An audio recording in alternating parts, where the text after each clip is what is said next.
जय हिंद बच्चों इस लेक्चर में हम लोग बेंजीन के इलेक्ट्रोफिलिक सब्स्टिट्यूशन रिएक्शंस के जो एग्जाम्पल डिस्कस कर चुके हैं इसके प्रीवियस लेक्चर में, उसके मैकेनिज्म हम लोग पढ़ेंगे। तो सबसे पहला इलेक्ट्रोफिलिक सब्स्टिट्यूशन रिएक्शन हम लोग उठाते हैं यहाँ पे nitration of benzene. Nitration of benzene का अगर रिएक्शन हम लिखें, जो पहले ऑलरेडी आपको जनरल रिएक्शन जब कराया है जितना भी इलेक्ट्रोफिलिक सब्स्टिट्यूशन का, उसमें आपको नाइट्रेशन ऑफ बेंजीन भी रिएक्शन एक उसमें इंक्लूडेड था।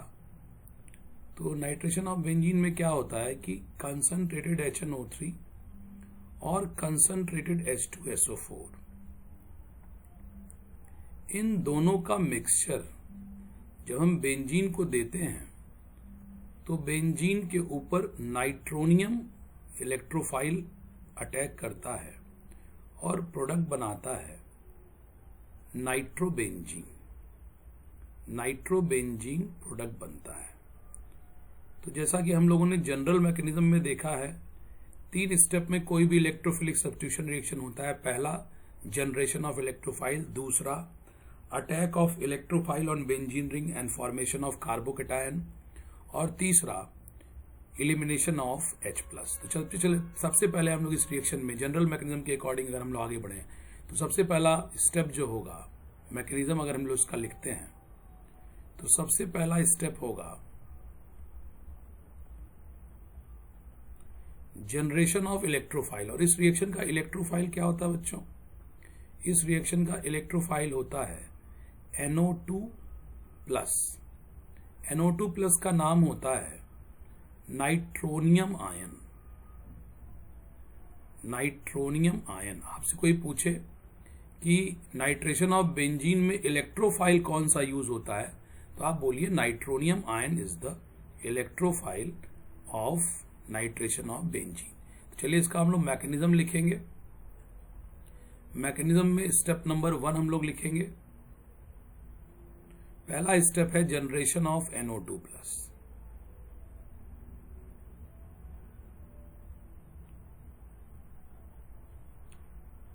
Generation of NO2+। Nitronium ion कैसे जनरेट होता है? तो कंसंट्रेटेड HNO3 और H2SO4 ये 2 एसिड हैं। पहले हम लोग यहाँ पे कंसंट्रेटेड HNO3 के रूप में HNO3 को लिख लेते हैं और फिर उसके बाद से H2SO4। तो कंसंट्रेटेड HNO3 और H2SO4 में ज्यादा मजबूत या ज्यादा स्ट्रॉन्ग एसिड जो है वो H2SO4 है। तो इसका जो हाइड्रोजन है वो एज ए H+ निकल जाएगा और यहाँ ऑक्सीजन के ऊपर निगेटिव आएगा।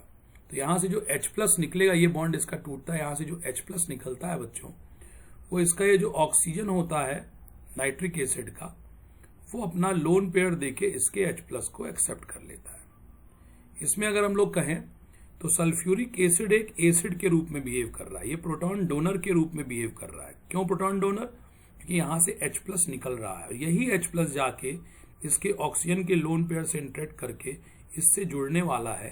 तो ये HNO3 ओवरऑल इस ऑक्सीजन के कारण इस रिएक्शन के लिए प्रोटॉन एक्सेप्टर का काम कर रहा है। तो इस रिएक्शन में स्पेशली ये एज ए बेस बिहेव करता है। वैसे HNO3 is acid, strong acid, लेकिन इस रिएक्शन में क्योंकि प्रोटॉन एक्सेप्टर बन रहा है इसलिए ये बेस के रूप में बिहेव कर रहा है। स्पेशली इस रिएक्शन में HNO3 जो कि एक एसिड होता है, H2SO4 के सामने ये एज ए बेस बिहेव कर रहा है क्योंकि ये प्रोटॉन को एक्सेप्ट करता हुआ नजर आ रहा है। और आपने पढ़ रखा है ब्रॉन्स्टेड एसिड प्रोटॉन डोनर जो कि इस समय सल्फ्यूरिक एसिड है, और ब्रॉन्स्टेड बेस प्रोटॉन एक्सेप्टर जो कि इस समय HNO3 है। चलिए देखिए इसके रिएक्शन में क्या होता है बच्चों। इसके रिएक्शन से क्या होता है कि यहाँ ये नाइट्रिक एसिड को एक एक्स्ट्रा H+ मिल गया जो कि H2SO4 से निकला है, इसके ऊपर आ गया पॉजिटिव, और यहाँ पे N डबल बॉन्ड O और ये कोऑर्डिनेट बॉन्ड O, और साथ में यहाँ पे क्या पीछे हो गया, O- आ जाएगा, इस ऑक्सीजन के ऊपर माइनस हो जाएगा। इन तीनों सल्फर, इस सल्फर के साथ इन तीनों ऑक्सीजन को मिला दें तो SO3 हो जाएगा और H। तो ये एक तरह से कहा जाए O-SO3H, या इसी को अगर हम लोग अदरवाइज लिख सकते हैं तो it is also written as HSO4-। अब देखिए यहाँ इस ऑक्सीजन के ऊपर पॉजिटिव आ गया है, oxygen is the second most electronegative element, और इसके ऊपर पॉजिटिव आया है तो ये अपना इलेक्ट्रॉन, इसकी इलेक्ट्रोनेगेटिविटी कई गुना बढ़ जाती है और ये इलेक्ट्रॉन पेयर अट्रैक्ट करता है कहाँ से, नाइट्रोजन ऑक्सीजन के बॉन्ड से। नाइट्रोजन ऑक्सीजन के बॉन्ड से इलेक्ट्रॉन पेयर एक्सेप्ट करने के बाद यहाँ आप देखेंगे तो इस पर्टिकुलर रिएक्शन में यहाँ पे H2O न्यूट्रल निकल जाएगा, साथ में नाइट्रोजन का इलेक्ट्रॉन ऑक्सीजन अपने पास ले गया है, ऑक्सीजन के 2 लोन पेयर मिल जाएंगे इसको। नाइट्रोजन के पास इलेक्ट्रॉन डिफिशियंसी हो जाएगी और नाइट्रोजन पॉजिटिव होके 2 ऑक्सीजन से जुड़ा हुआ है और इसके ऊपर एक स्पष्ट रूप से पॉजिटिव चार्ज आएगा और ये पीछे वाला HSO4-। तो यहाँ पे देखिए जनरेशन हो गया आपके इलेक्ट्रोफाइल नाइट्रोनियम आयन का। यहाँ पे बच्चों जनरेट हो गया नाइट्रोनियम आयन। तो ये जनरेशन ऑफ इलेक्ट्रोफाइल में nitronium ion as a electrophile, जो कि नाइट्रेशन रिएक्शन का इलेक्ट्रोफाइल होता है, ये यहाँ पे जनरेट होता हुआ हमको दिख रहा है। Nitronium ion generated in this step, electrophile nitronium का जनरेशन जो है ये हो चुका है। अब ये नाइट्रोनियम आयन क्या करेगा, सेकेंड स्टेप, अब ये बेंजीन के ऊपर अटैक करेगा। नाइट्रोनियम आयन अटैक करेगा बेंजीन के ऊपर, तो सेकेंड स्टेप है attack of nucleophile NO2+, attack of electrophile, attack of electrophile NO2+ at benzene ring.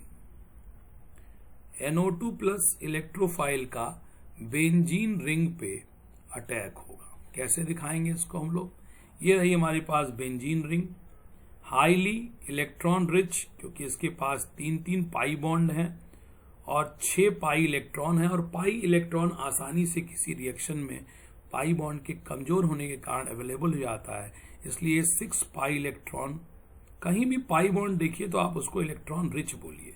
इसके पास 6 पाई इलेक्ट्रॉन है, 3 पाई बॉन्ड है, इसलिए इलेक्ट्रॉन रिच स्पीशीज के रूप में एक्ट कर रहा है और इसके पास आया NO2+।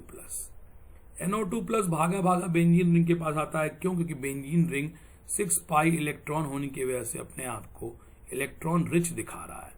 तो पाई इलेक्ट्रॉन की वजह से इलेक्ट्रॉन रिच और NO2+ इस बेंजीन रिंग के पास जब आएगा तो NO2+ कहेगा इस बेंजीन रिंग से कि भाई तुम इलेक्ट्रॉन रिच हो लेकिन हम पॉजिटिव हैं, हमको एक नेगेटिव कार्बन बना के दो।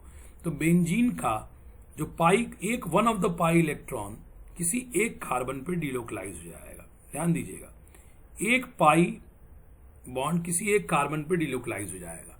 जिस कार्बन पे पाई इलेक्ट्रॉन जा रहा है वो कार्बन, ये वाला कार्बन नेगेटिव चार्ज, उसके बगल वाला इलेक्ट्रॉन डिफिशिएंट होगा पॉजिटिव। ध्यान देंगे, फिर से देखेंगे बच्चों, ये जो यहाँ 2 इलेक्ट्रॉन हैं, ये दोनों इलेक्ट्रॉन में से एक इलेक्ट्रॉन इस वाले कार्बन का है, एक इलेक्ट्रॉन इस वाले कार्बन का है। दोनों के दोनों इलेक्ट्रॉन जा रहे हैं इस कार्बन पे। कहीं भी कर सकते हैं, पीछे भी कर सकते थे, लेकिन चलिए हमने आगे दिखाया। इस पे दोनों के दोनों इलेक्ट्रॉन पहुंचे तो ये कार्बन इलेक्ट्रॉन रिच हो जाएगा। इसको इस वाले कार्बन का इलेक्ट्रॉन भी इस पे डिलोकलाइज हो गया, तो ये कार्बन इलेक्ट्रॉन रिच होकर कैसा होना, नेगेटिव, और ये वाला कार्बन हो जाएगा पॉजिटिव। ये पॉजिटिव, ये नेगेटिव। जैसे ये नेगेटिव हुआ ये कार्बन, ये तुरंत अपने पास इस NO2+ को अट्रैक्ट कर लेगा। तो इस नेगेटिव कार्बन से जब NO2+ जुड़ेगा, नेगेटिव से पॉजिटिव जुड़ेगा, तो दोनों मिलकर न्यूट्रल हो जाएंगे और अल्टीमेटली इस कार्बन पे आपको दिखाई पड़ेगा पॉजिटिव चार्ज। तो आगे देखिए क्या होने वाला है। क्या बेंजीन के प्रत्येक कार्बन पे हाइड्रोजन भी होता है? जी हाँ, प्रत्येक कार्बन पे हाइड्रोजन भी होता है। तो हाइड्रोजन तो है ही इस कार्बन पे, ऑल्दो हम लोग सारे कार्बन के हाइड्रोजन नहीं दिखाते, लेकिन अब इसका एक हाइड्रोजन दिखाएंगे क्योंकि इस पर रिएक्शन होने वाला है। और एक एक्स्ट्रा ये कार्बन जब नेगेटिव हुआ तो इस पे एक्स्ट्रा कौन जुड़ गया आके, NO2+। तो ये NO2+ जब जुड़ा इस नेगेटिव पे, तो ये दोनों मिलकर न्यूट्रल हो गए और पॉजिटिव चार्ज इस कार्बन पे दिख जाएगा। अभी जो कार्बोकैटायन है बच्चों, ये अपने आप को रेजोनेंस से स्टेबलाइज करता है एकदम उसी प्रकार से जैसे कि आपको हम जनरल मैकेनिज्म में यहाँ पे दिखाए थे। यहाँ E की जगह हमने NO2 यूज कर लिया है। फिर ये कार्बोकैटायन इंटरमीडिएट को आप इस तरह से स्टेबलाइज होता हुआ दिखा सकते हैं या छोड़ भी सकते हैं, ऐसी इसकी इसमें कोई बहुत स्पेसिफिकली जरूरत नहीं है। तो ये आपको ये कार्बोकेटायन दिखा के आप इसको स्टेबलाइज होता हुआ ऐसे दिखा दीजिए। ई की जगह आपको इस बार NO2 रखना है क्योंकि स्पेसिफिक केस है NO2 प्लस नाइट्रेशन का।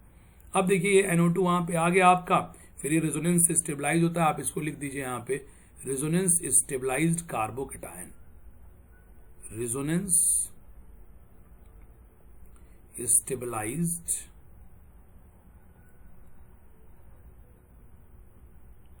Carbocation, resonance stabilised carbocation. उस चीज को आप चाहे तो रेजोनेंस की स्टेबिलिटी या रिपीट भी कर सकते हैं, दिखा सकते हैं। थर्ड स्टेप उसके बाद हमारे पास है elimination of H+, elimination of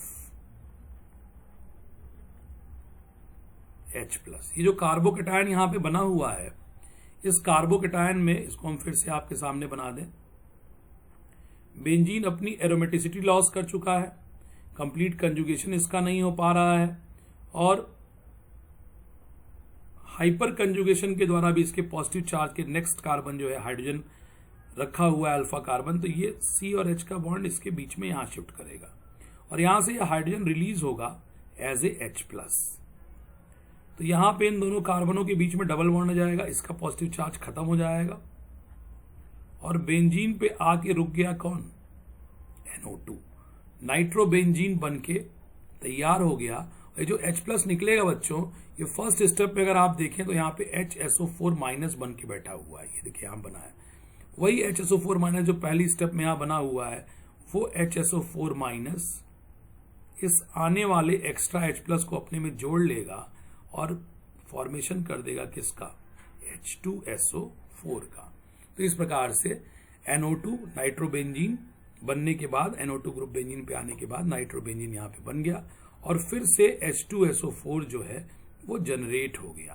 तो हम कहेंगे H2SO4 इस रिएक्शन में एज ए कैटलिस्ट काम कर रहा है कि एक कंज्यूम हुआ था फर्स्ट स्टेप में, एक यहाँ जनरेट हो गया और इस रिएक्शन में नाइट्रोबेंजीन बन के तैयार है। This is all about mechanism of nitration of benzene. तो बच्चों ये mechanism of nitration of benzene है, इसको लिख के आप खूब अच्छे से अपनी कॉपी पे प्रैक्टिस कीजिए। Nitration of benzene, nitration of benzene का ये कंप्लीट मैकेनिज्म आपके स्क्रीन पे दिखा रहा हूं मैं। इसको आप 3 स्टेप का रिएक्शन नाइट्रेशन ऑफ बेंजीन खूब अच्छे से लिख के इसको आप एक्सप्लेन करें। थैंक यू वेरी मच बच्चों।